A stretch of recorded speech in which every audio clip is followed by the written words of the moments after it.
Mauro César Pereira, Gabigol disse que quer ficar, Gabigol disse que quer fazer o primeiro gol do estádio do Flamengo para marcar o nome na história de novo, só que tudo indica que o Gabigol vai sair.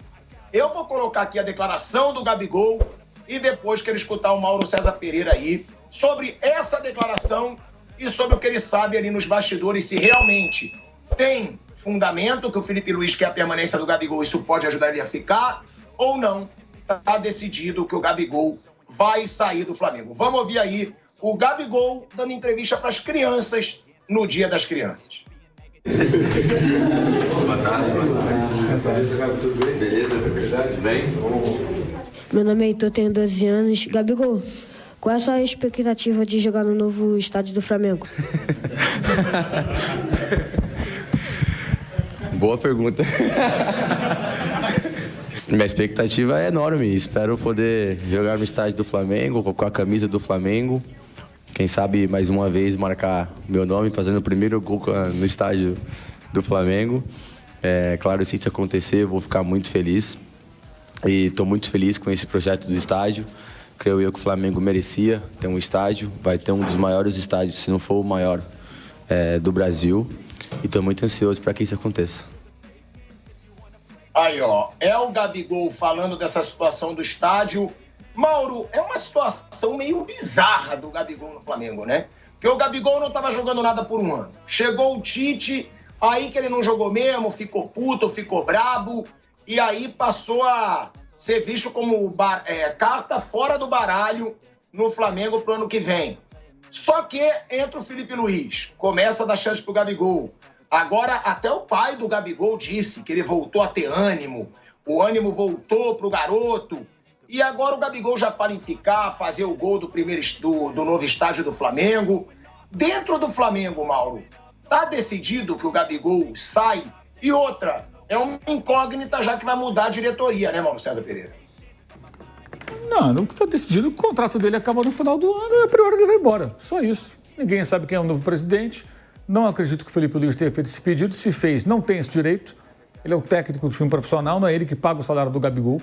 Então não cabe a ele, como não caberia a nenhum outro treinador pedir para renovar o contrato do jogador em baixa, há 2 anos praticamente sem jogar um bom futebol, né? Continua jogando nada, porque acredita que vai recuperar. Isso não existe, isso não é profissional, não seria. E eu não creio que o Felipe tenha feito esse pedido, não. Duvido.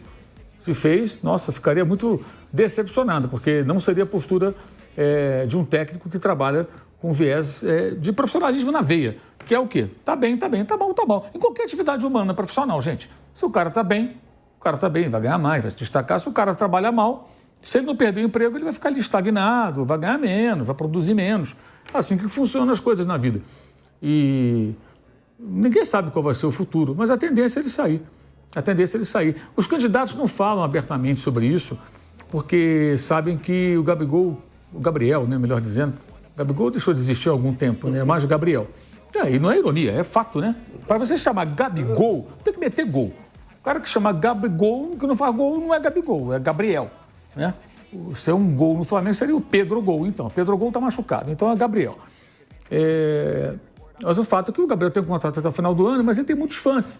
Então é claro que todos têm cuidados, porque de repente você vai perder alguns votos de sócios que são rubro-negros e são fãs do Gabriel. Ou que o filho é fã do Gabriel e o cara vota, esse cara não gosta do Gabriel, vou votar no outro. Ninguém quer correr esse risco, então eles ficam cheios de dedos. Mas tem candidatos que eu já conversei com todos eles.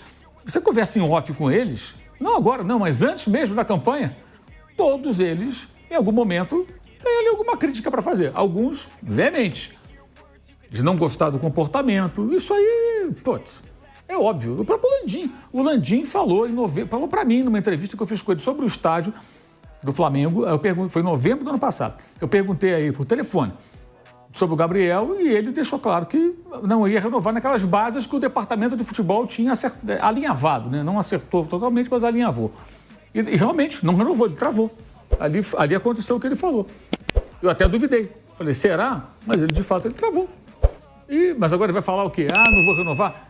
Semana passada, depois de meses sem responder, que é assim, dirigente de futebol é assim, gente. Você tenta falar com o cara, manda mensagem, tenta telefonar, ele responde quando ele quer. Né? Dessa vez que responder. A função do repórter é perguntar. Pergunta, enche o saco. Quando responder, você compartilha com as pessoas que te acompanham. Semana passada ele respondeu a minha pergunta pelo WhatsApp e falou, nós publiquei no blog, mostramos aqui, todos os jogadores passarão por uma avaliação ao final da temporada. Ao final da temporada. Então ele partindo do princípio de que o candidato do Landim vença, e ele já anunciou que se o Landim vencer, se ele vencer, Dunche, o Landim será CEO, se ele for CEO, ele vai participar das grandes decisões. A renovação do Gabriel, se acontecer, é uma grande decisão porque envolve muito dinheiro. E é um jogador relevante, queiramos ou não. Né? Ele tem um peso na história do clube, embora o presente não seja dos mais favoráveis. Então, num cenário como esse, o que a gente pode dizer é o seguinte, a única certeza é que isso vai se arrastar até o final do ano. Vai depender do que o novo presidente vai pensar e do que o Gabriel o que o mercado vai dizer para o Gabriel também. Tem isso também. Se o mercado disser para ele que não tem muita opção melhor, talvez ele mude de ideia. O que é natural também, né? É isso, porque eu acho que é impossível, né, Mauro? Isso é impossível. O Flamengo aceitar a pedida do Gabigol, que era 4 anos de contrato. Isso é impossível. Se for renovar a pedido do Felipe Luiz, são 2 anos, no máximo. Eu não acredito mesmo que o Felipe tenha feito esse pedido, não. Não tem cabimento, gente. Seria um negócio totalmente estapafúrdio. Onde já se viu? O cara assume o time, treina 2 jogos, aí ele chega e fala assim, renova com esse jogador aqui e tal. Mas o jogador tem uma fase há 2 anos e custa uma fortuna. Como assim renova? Que pedido é esse? O que o técnico pode fazer, assim, uma coisa é o pedido assim, Matheus Gonçalves, que é um jovem, e que o Red Bull Bragantino tentou contratar. O Flamengo quis preservar uma fatia grande lá dos direitos federativos para uma futura venda, não houve acordo e ele continuou no Flamengo. Ele fala, não vendam o Matheus Gonçalves, ele vai jogar comigo, vai crescer, eu confio no garoto. É diferente, é um menino de 20 anos que vai se desenvolver e o técnico... Mas vamos imaginar, chega uma proposta mirabolante, aí o dirigente fala, olha, Felipe, tentei segurar, mas não deu. Quer um exemplo real? Estevam, o técnico do Palmeiras, o Abel Ferreira, pediu para não vender e tal, não foi? Falou, para segurar os garotos. É normal que ele peça. Mas chegou uma bolada de dinheiro lá do Chelsea, o Palmeiras falou, não dá para segurar. Não dá para segurar até porque o garoto vai querer ir embora. A vida do menino está resolvida, gente. Dele, da família dele, é natural. Aí você fala, mas vai ter oportunidade. Se ele quebra a perna, não joga mais. Se ele arrebenta o joelho, não joga mais. E se ele entra numa fase ruim, não vira o jogador que imagina que vai ser. Esse é o cavalo branco selado passando na tua frente. Tem que subir, mandar bala. E o clube é muito dinheiro. Então, uma situação dessa... O caso do Matheus Gonçalves era uma proposta boa do Bragantino, mas não é uma proposta irrecusável do futebol europeu. Aí ele pediu, segura o garoto, eu acho que faz sentido. Aí amanhã vem uma proposta para o Lohan, não é brilhante. Não, segura que eu vou usar o Lohan. Isso é um cenário. Agora, se pedir para a permanência de um jogador já maduro, consagrado, em péssima fase há 2 anos, e que é um dos mais caros do futebol do Brasil, é diferente. É uma decisão que onera muito o clube. E o Flamengo, você falou de gastos, já teve um acréscimo significativo em sua folha de pagamento, porque contratou o Michael. O Michael não teve multa rescisória, mas dilui contrato, luvas e tudo por mês, então está no fluxo, não é barato. O Alexandre, mesmíssima coisa, jogador de nível internacional, seleção, Copa do Mundo, times europeus, jogou um tempo na Juventus, né? Também não é barato. O Alcaraz, que além do investimento de quase 20 milhões de dólares, que passa disso com as taxas e comissões, passa de 20 milhões de dólares com toda certeza. Ganhava em Libra lá na Inglaterra, então não veio ganhar aqui 2 mariolas e um pastel. Quem mais? Esses 3, né? Plata. E o Plata, ainda tem o Plata. Ainda tem o Plata, que também é um jogador que estava no Oriente Médio, lá no futebol do Catar, também não veio ganhar aqui um salário mínimo. Então já onerou a folha com essas contratações. A tendência, acho eu, é o Flamengo abrir mão de alguns jogadores que são caros para equilibrar. Tendência, não é informação, é o que eu imagino. O Gabriel acho que é um deles, Davi Luiz é outro, e outros que certamente vão sair também, quando tiver oportunidade, para você dar uma balanceada, uma equilibrada aí nessa questão, especialmente no começo do ano, quando você tem só o campeonato estadual e o Flamengo fez janelas pesadas agora. Mas o Landim falou de uma grande janela para o ano que vem. Quer dizer, ele continua querendo abrir o cofre. Período eleitoral. E outra, né, Bruno? A gente fala do Gabigol e o Gabigol é uma situação que ele pede 4 anos. É lógico que o Flamengo não vai pagar. Só que o Gabigol... o Felipe Luiz, por exemplo, o candidato da oposição, que é o mais forte, que é o BAP, não sei se o Mauro concorda que ele é o mais forte na disputa, porque tem o Valim também, ele já deixou claro que ele nem sabe se o Felipe Luiz vai continuar na gestão dele. Ou seja, é meio bizarra, né, essa situação do Felipe Luiz no Flamengo, porque tendo uma eleição, às vezes nem o treinador sabe se fica. É óbvio, se ele começar a ter resultado, se o Flamengo começar a jogar bem como tem mostrado que pode, se for campeão de alguma competição, é óbvio que ele não vai cair. Mas é uma incógnita o futuro do Flamengo. E outro, o Gabigol diz que ele quer jogar, quer fazer o primeiro gol do novo estádio do Flamengo, Bruno. O novo estádio deve sair daqui a 4 anos, ou eu estou enganado, deve para sair antes disso. Vai demorar, né? Vai ser bem difícil. Que se ele conseguir, ele pode até ficar mais 1 ano, 2, não sei. Mas até lá, o que se imagina do novo estádio é difícil. Mas essa decisão... Da Arena do Corinthians foi do Rivelino. Aquele jogo entre eles, lá, Corinthians contra Corinthians, né? Jogo oficial foi do Giovanni Augusto do Figueirense, que depois jogou no Corinthians também. Né? O Corinthians perdeu pro Figueirense na abertura do seu estádio. Essas decisões, elas vão ter que ser tomadas pelo novo presidente, né? São decisões importantes, tanto a do técnico quanto a renovação do Gabigol, né? Pelo tamanho, pelo preço, pelo investimento que vai fazer numa renovação com ele, se essa renovação acontecer. Não tem jeito, a política, a eleição, ela influencia diretamente no que o clube vai decidir. O Felipe Luiz é um caso que hoje ele está por cima, 2 jogos, o time venceu os 2, jogou bem, mas se domingo que vem, daqui 1 semana, perde de 1-0 para o Corinthians, vai para os pênaltis, o Hugo pega pênalti, o Flamengo está fora da final. Já vai mudar muito a visão sobre o Felipe Luiz. Não estou falando de fim do ano, não, estou falando de semana que vem, domingo que vem, daqui a 1 semana. Então, não tem como. O ideal seria que o contrato dele, o Felipe, o Tite está saindo, faltam 2 meses para acabar o ano, o Felipe Luiz, que é do Sub-20, vai dirigir o time até o fim do ano e aí o próximo presidente resolve se efetiva o Felipe, se traz outro. Mas fizeram um contrato até o final de 25, que está errado. É o novo presidente que tem que decidir isso. E o Gabigol mais ainda, porque aí são valores bem altos. 2 exemplos de eleições recentes, né, que teve mudança de técnico. Até foi um ano que invadiu o outro, né? Que 2020 invadiu 2021, por causa da pandemia, né? A temporada 2020 só terminou em 21, mas presidentes assumiram no início de 21. No mesmo ano, Internacional e São Paulo, times que brigaram pelo título do Campeonato Brasileiro de 2020, que só terminou no início de 21. São Paulo assume o Júlio Casares, o técnico era o Fernando Diniz. O Leco trouxe o Fernando Diniz, que era o ex-presidente. São Paulo, quando o Casares assume, era líder do Campeonato Brasileiro. Faltando 1 mês e pouco, 2 meses para acabar. Ou seja, tinha uma chance real de ser campeão. E se ele fosse campeão, ele não sairia. Mas o time não foi campeão, não foi o Casares que trouxe o Diniz, ele tirou o Diniz antes de acabar o campeonato. Para trazer um treinador que ele queria. Na ocasião ele trouxe o Crespo. Mas ele já queria trazer o Rogério Ceni. Na campanha já se falava isso, mas o Rogério estava no Flamengo. Então ele trouxe o Crespo e depois de alguns meses veio o Rogério. Na campanha se falava Rogério e Muricy. O Muricy veio, o Rogério só veio depois que estava no Flamengo. E a outra no mesmo ano, Internacional, que brigou até a última rodada com o Flamengo, perdeu por 1 ponto. Trocou o presidente também, assumiu o atual presidente Alessandro Barcelos. Ele já tinha o Miguel Ángel Ramírez contratado. Por muito pouco, o Abel Braga não foi campeão brasileiro e depois sairia no dia seguinte. Ele saiu no dia seguinte, mas se fosse campeão ele sairia também. Ele não saiu porque ele perdeu o título, ele saiu porque o presidente que assumiu já tinha um outro técnico contratado. Então, a eleição, a política, ela pesa totalmente nessas coisas. Flávio, e a gente está falando de um Gabigol, né, que pede muito dinheiro. E pede muito dinheiro jogando pouco. Agora, uma pergunta que eu faço para você, até para o Mauro. Um estádio como o do Flamengo, esse estádio sai em quanto tempo? Porque uma resposta dessa é óbvio, é para agradar o torcedor.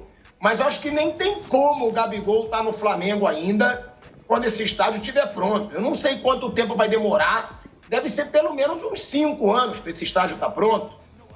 Então, é o que eu falei, o estádio do Corinthians, quem fez o primeiro gol foi o Rivelino. Isso era o jogo Corinthians contra Corinthians. Aí teve um pênalti e o Rivelino estava no time oposto. Aí o Vampeta falou, não, troca o Rivelino de time. Aí ele bateu o pênalti e fez o primeiro gol. Agora, oficialmente não foi assim, mas foi o primeiro gol no estádio foi feito pelo Rivelino. De repente o Gabigol entra lá e tal, já velhinho, né, dando tchauzinho, carequinha e tal, né? Aí já não dá mais para fazer o bracinho assim, que já tá tudo caído e tal. Aí, não dá para fazer mais. Aí ele vai e bate o pênalti e tal, né? Aí um monte de senhora com faixa assim, hoje tem gol do Gabigol, que as mocinhas que estão hoje lá, toda senhora, já com netinho, com filhinho e tal. Hoje tem gol do Gabigol, aquela, né? Fazendo um tricôzinho, mas ele faz o gol, Em quanto tempo ficar pronto um estádio, em média? Vocês sabem, não? A expectativa desse estádio, no momento de começar a obra, é 5, 6 anos. Aí não dá pro Gabigol fazer primeiro gol. Dificilmente. Não, quase... só no jogo festivo, como falou o Flávio. Não tem outro jeito. Até lá. Se hoje ele não está jogando nada com 28, daqui a 6 anos então, vai estar jogando o quê? A não ser que ele dê uma reviravolta na sua postura em campo, né? Mas não é o que parece. É claro, é uma conversa com crianças e tudo, então tem aí uma licença poética, né? Tem aí uma liberdade aí para uma conversa diferente com a molecada e tem que ser assim, ele tem muito carisma com as crianças, eu acho até legal. Mas não dá para a gente discutir isso no mundo real, né? Já pensou, o menino faz a pergunta e fala, moleque, larga de ser tonto, né? Aí quando inaugurar o estádio eu já não estou mais... Exato, seria indelicado ele falar isso pro menino. Falar assim, olha, eu tenho 28 anos, daqui a 5, 6 anos, 30 e pouco, acho que não vou estar mais aqui, talvez eu esteja, mas é impossível prever. Você não sabe matemática, moleque, não estuda? Na cabeça do menino, talvez o estádio vai ficar pronto mais rápido, aquela coisa, não tem noção, é criança. Ainda bem que ele fez, né, como você falou, uma licença poética. É lógico. Legal. É Respondeu lógico. com educação. É lógico. O Flamengo, o Conselho do Flamengo, eu vou até ler a informação aqui para eu não falar besteira, mas o Conselho do Flamengo, ele está questionando os gastos exagerados da gestão do Rodolfo Landim nesse fim de mandato. Aí tá aqui, ó. Rodrigo Matos trouxe a informação, né, no UOL, que os conselheiros do Flamengo questionaram Landim por aumento de gastos e contas no período final de sua gestão no Flamengo. Há um pedido de explicação sobre argumentos de que há aumentos com despesas com o futebol, com patrimônio, projeto de estádio e sobre quanto há de dinheiro disponível no Caixa Rubro-Negro. O documento feito pelos presidentes de poder do Flamengo afirma que o dirigente Rodolfo Landim pode estar cometendo uma violação por assumir despesas que estariam fora do orçamento e fora do prazo de 180 dias anteriores ao término do mandato. O pleito para decidir o novo presidente do Flamengo está marcado para 9 de dezembro. Agora, é bom deixar claro também, né, Mauro, eu vou te passar para ver se você tem informações sobre isso, que no documento estiveram os presidentes dos conselhos deliberativo, fiscal, Assembleia Geral, administração e de grandes beneméritos. Vale ressaltar, claro, como eu falei lá no começo, que eu não estou aqui para tomar partido de ninguém, vale ressaltar que o Conselho de Administração é presidido pelo Luiz Eduardo Batista, que é o BAP, que é o candidato da oposição do Flamengo, Mauro. Agora, é pura politicagem ou realmente o Rodolfo Landim está indo de encontro ao estatuto, gastando mais do que deveria e do que pode pelo Estatuto do Flamengo para garantir essa eleição do seu sucessor, que é o Dunche, do qual ele vai ser CEO, Mauro? Tem essa polêmica agora no Flamengo, né? Isso aí está muito contaminado, claro, pelo clima eleitoral, mas que ele está fazendo grandes gastos é evidente. Ele comprou o terreno do Flamengo ele comprou, pagou um valor. Aí foi pedido pela Justiça um perito. Foi um perito, a pedido da Justiça, fez a avaliação. Aí avaliou o terreno num valor um pouquinho acima daquilo que o Flamengo tinha pago inicialmente. O Flamengo pagou a diferença. Aí agora ele fez um acordo com a Caixa, para a Caixa não ficar recorrendo, e pagou mais 29 milhões aproximadamente. 26, 29 milhões. Então, por quê? Por que fez esse acordo? Por conta da eleição? Com pressa? Deixa a Caixa correr atrás e discute depois lá na frente. Se o valor pago for o valor determinado pelo perito, esquece essas baboseiras, já alguns falando que o terreno valia 400, 600 milhões. Quem disse isso? O perito avaliou num valor X, o Flamengo pagou. Isso aí já é um ponto discutível, né? Será que ele faria esse pagamento se não fosse o clima eleitoral? A gente fica na dúvida, evidentemente, né? Mas foi lá e pagou. Contrato do Felipe Luiz, contrato até o final do ano que vem. Ele é um técnico que veio da base. Tinha que ser um contrato até o final do ano. Aí fizeram um contrato até o final do ano que vem. Se o novo presidente não quiser ficar com ele, se ele fracassar nessa reta final, já vai herdar uma multa rescisória para trocar de técnico. Está errado também. Enfim, tem vários pontos aí que o pessoal está reclamando bastante e eu acho que a reclamação ela é pertinente nesse cenário, mas tem muito envolvimento político também, né? Inclusive, tem os candidatos de oposição, né, participaram da gestão.